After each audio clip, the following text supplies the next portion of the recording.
एक बहुत ही अहम क्वेश्चन होता है कि बच्चे को हम लोग ब्रेस्ट फीड कैसे कराएं।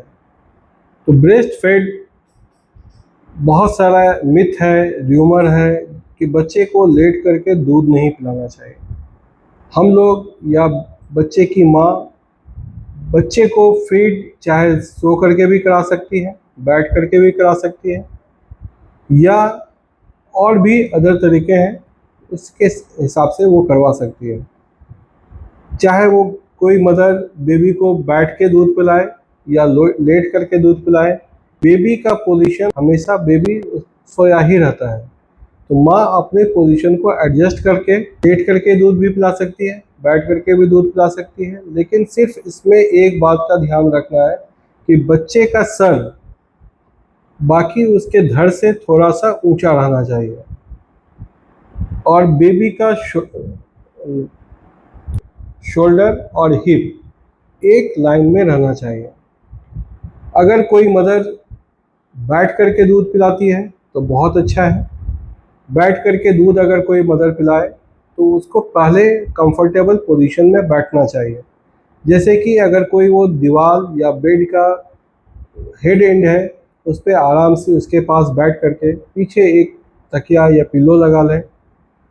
अच्छे से बैठने के बाद बेबी को गोद में लेने से पहले एक फीडिंग पिल्लो भी आता है, उसको रखें गोद में, या नहीं तो फिर एक नॉर्मल तकिया को भी रखें उस गोद में। उसके ऊपर बच्चे को रख करके ब्रेस्ट फीड कराना चाहिए। बच्चे को ऊपर लगाने के बाद बच्चे का सर मदर अपने आर्म पर रख करके उसको थोड़ा सा ऊंचा कर ले, जिससे कि बच्चे का सर जो है ऊपर रहे और धड़ जो है नीचे रहे। ये ये बेड के साथ ये 45 डिग्री का एंगल बनाए, जिससे कि अगर बेबी दूध पीता है तो वो दूध के साथ बहुत सारा एयर को भी अपने साथ इंजेस्ट करता है। तो अगर बेबी का पोजीशन हॉरिजॉन्टल नहीं होकर के थोड़ा टिल्ट रहेगा तो दूध जो है पेट के डायरेक्ट नीचे के हिस्से तक पहुंच जाएगा और हवा जो है ऊपर में रह जाएगा, पेट के ऊपरी हिस्से तक आ जाएगा। तो जिसके बाद हम माँ जो है, चाहे माँ या उसके साथ कोई भी अगर केयर गिवर है, तो वो बच्चे को कंधे पर रख करके उसको अच्छे से ढकाल करा दे। तो बच्चा का एक्सेस एयर जो है वो ढकार से बाहर निकल जाएगा। और ढकार के साथ अगर थोड़ा सा ब्रेस्ट मिल्क आता है तो इससे घबराने की बात नहीं है, ये एक अच्छा साइन है।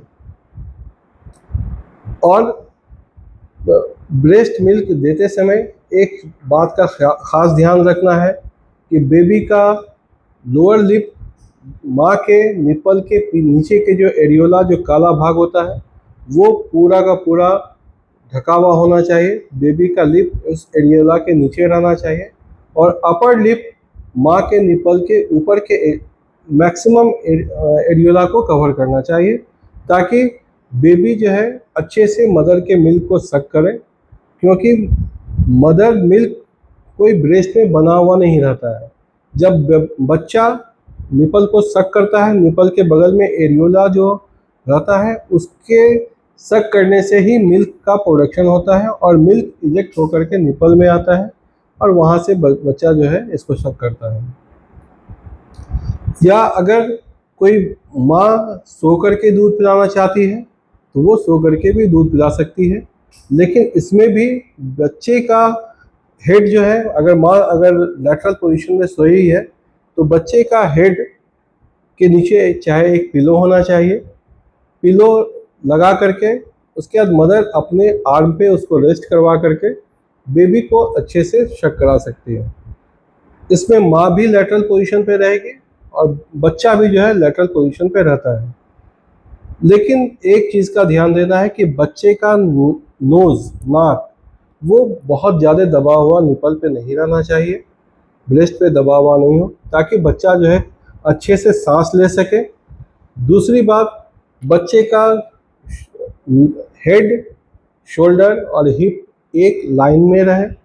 और तीसरा बात, बच्चे का चेस्ट माँ के चेस्ट के साइड में, पेट बच्चे का पेट माँ के पेट से मिला हुआ होना चाहिए, ताकि बच्चा प्रॉपर वे में मिल्क शक कर सके। और हेड एंड यहाँ पर भी ऊंचा रहता है, तो बच्चा जैसे ही मिल्क को सक करेगा, उसके साथ जो भी एयर आता है, तो मिल्क जो है डायरेक्ट पेट के नीचे हिस्से में रह जाएगा, और यहाँ पर भी एयर जो है पेट के ऊपरी हिस्से में रह जाएगा, जहाँ से मदर उसको डकार करवा करके एक्सेस एयर को निकाल सकती है। तो चाहे हम लोग बच्चे को लेट करके दूध पिलाएं या बैठ करके दूध पिलाएं, सिर्फ और सिर्फ ये इस बात का ध्यान रखना है कि बच्चे का हेड हमेशा ऊपर रहना चाहिए। या अगर और भी दिक्कत है, तो अगर बच्चा या माँ जिस बेड पे सोती है उसके हेड एंड के नीचे में 5 या 6 इंच का ईंटा या कोई और चीज़ लगा करके उसको अगर हमेशा के लिए ऊंचा कर देते हैं, तो ये पिलो लगाने का भी झंझट खत्म हो जाएगा। उससे एक नेचुरल एक इंक्लिनेशन रहेगा, जो कि बच्चे का हाइट हमेशा ऊपर रहेगा। तो हम लोग इस तरह से भी जो है बच्चे को फीड आराम से करवा सकते हैं। अब यहाँ पर एक बात हमेशा आता है कि बच्चे को अगर लेट करके दूध पिलाते हैं, तो बच्चे का कान बहने का खतरा बहुत ज़्यादा रहता है। तो यहाँ अगर हम लोग थोड़ा सा ध्यान दें कि बच्चा को जब भी हम लोग दूध पिलाएं, दूध पिलाने के तुरंत बाद नीचे नहीं लेटाएं। अगर हम लोग नीचे लेटाते हैं तो बच्चा जो है उल्टी जो करता है दूध का, वो अगर उल्टी करता है और अगर बच्चे का सर थोड़ा सा नीचे के हिस्से में रहता है, गले के ऊपरी हिस्से में आ जाता है, और बच्चे का गला का ऊपरी हिस्सा जो कि नाक के पीछे का हिस्सा होता है, नेज़ोफेरिंक्स कहलाता है। नेज़ोफेरिंक्स से लेकर के कान तक एक ट्यूब रहता है, जो कि दोनों एक दूसरे से मिला हुआ रहता है, जिसे यूस्टेशियन ट्यूब भी कहते हैं। तो अगर बच्चा उस समय अगर उल्टी करता है, तो यह दूध बच्चे के गले के ऊपरी हिस्से जो नेज़ोफेरिंक्स से कान तक पहुंच जाता है, जहां पर बच्चे के कान में इन्फेक्शन होने का खतरा रहता है। तो अगर हम लोग बच्चे के हेड के पोजीशन को अच्छे से एडजस्ट करें, तो ये खतरा भी दूर हो जाता है। दूसरी बात, और अगर बच्चे का सर अगर नीचे रहता है, तो इसमें एक और खतरा बना रहता है कि अगर बच्चा अगर वॉमिट करता है, तो वो खाने के नली से निकल करके सांस के नली में भी कभी कभी पहुंच जाता है, जो कि severe cause of congestion of chest का रहता है, और होता है इमरजेंसी कंडीशन होता है। तो इस कंडीशन से भी बचने के लिए हम लोगों को बेबी को फीड कराते समय बेबी के नेक के पोजीशन को हमेशा ध्यान रखना चाहिए। तो हम लोग कुछ बातें को ध्यान रख करके बच्चे को लेट करके भी दूध पिलाया जा सकता है, बैठ करके भी दूध पिलाया जा सकता है, या अगर कोई मदर जिसका कि सिजेरियन सेक्शन हुआ है, उसको अगर लेट करके भी दूध पिलाने में दिक्कत हो रहा है, तो बेड का पीछे के हिस्से को अपराइट करके माँ अपने डायरेक्ट बच्चे को सुपाइन पोजीशन में ले करके डायरेक्ट भी मिल्क को सक करा सकती है। ये भी एक सेफ कंडीशन है, इसमें भी माँ को कोई तकलीफ नहीं होगा, क्योंकि बच्चा माँ के ऊपर से आकर के बेबी जो मिल्क को सक करता है, इसलिए उसमें भी कोई प्रॉब्लम नहीं है। ये भी कंडीशन अगर माँ दूध पिलाती है, तो भी ये एक सेफ कंडीशन है। इन सब बातों को ध्यान रखते हुए मैं आपसे अलविदा लेता हूँ। मैं डॉक्टर शहबाज हसन खान, दुआ हॉस्पिटल एरिया। अल्लाह हाफ़िज़।